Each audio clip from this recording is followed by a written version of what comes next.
Well, hello. It is Bible story time, and as I promised last time, we are getting into an exciting part of the story.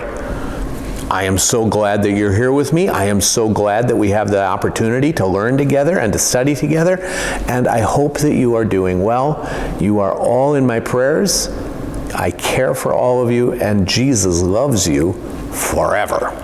All right, so let's review. When last we talked, Moses knew that his life was coming to an end, and he prepared himself and the people of Israel for his death. He laid hands on a guy named Joshua, that Joshua was supposed to be the new leader. He introduced Joshua to the people. He gave the people a big, long speech with lots of instructions about how they should live. And then he walked up and out of the camp and up a mountain. And up on the mountain, God let him see the promised land that Israel would soon inhabit. And then he died, and God buried him, and Israel mourned for 30 days. So when the 30 days were up, it was time to move. Now, across the Jordan River and into Canaan, there was a city called Jericho. This was a city that was surrounded by a high wall, and the people of Jericho had heard about Israel for a long time. They could look out from the top of their wall and see the people of Israel across the plain and across the river, and they were afraid. They'd heard about Israel escaping from Egypt. They'd heard about the plagues. They'd heard how God had been with Israel in the wilderness, how God had fed them and protected them from their enemies. They heard how God had helped them when they faced the Midianites, the Amalekites, and the Moabites. They knew that God was with these people, and they were afraid. So, while they were being afraid and while they were shaking in their boots, Joshua said to the people, "It's time to move. In 3 days, we're gonna go. Get ready. Pack up your stuff. Get your animals ready. In 3 days, we're gonna cross the Jordan and we're gonna possess the land." And the people were so excited, and they went to work and they gathered their belongings and they started to prepare food. And during that time, Joshua sent 2 spies into Canaan, into Jericho, so that they could figure out what was going on. Joshua figured he couldn't just leave Jericho. They couldn't go around it. It was too big. It was too powerful. So they would have to take Jericho first. So he sent these spies, and the spies walked across the plain, across the river, walked across the plain. And when they got to Jericho, the gates were open. So they just walked right in.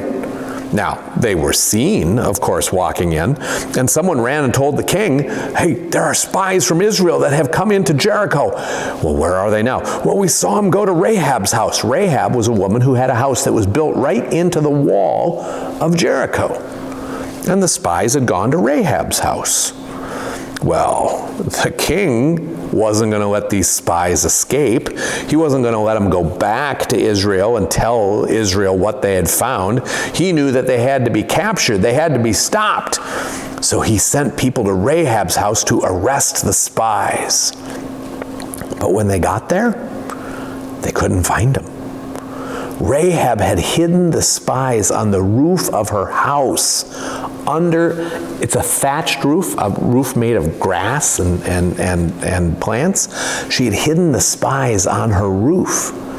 And the officers, they tore the place apart. They looked everywhere for them, said, "Where are the spies? We know the spies were here." And she said, "They were here, but they're gone now.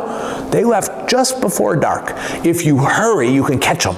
And so the officers ran out of the gates looking for these spies that Rahab said had left. Well, when the officers were gone, the spies came down off the roof, and Rahab talked to them, and she said, "We know that God is with you. We know that we can't stand against you. We know that you're too strong and that Jericho is going to fall. But I need your help. I want you to protect me and your family when you come and when you take Jericho." The spies were happy to make that promise. Rahab was going to get them out of the city. They didn't really know how yet, but she told them that she could get them out. She could get them back to Joshua, and they were happy to promise that they would protect her and her family when Israel attacked Jericho.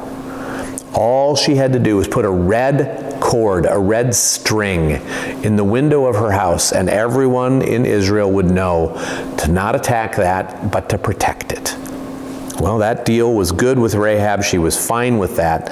And so she lowered the men down. Remember, her house was built right into the city wall.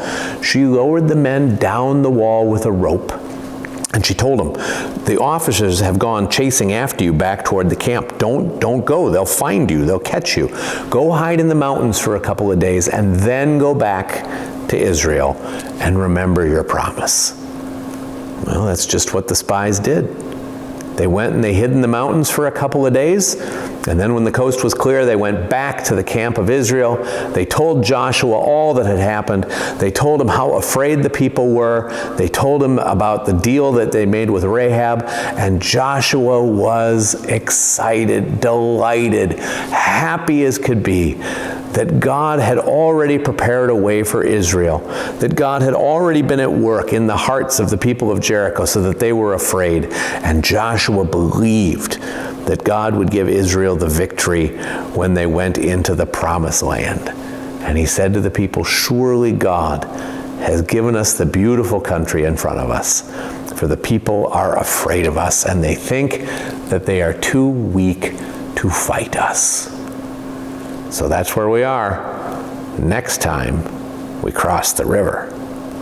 I hope you're well. I hope you take care. I hope you're studying hard in school. I love hearing from you and getting pictures from you.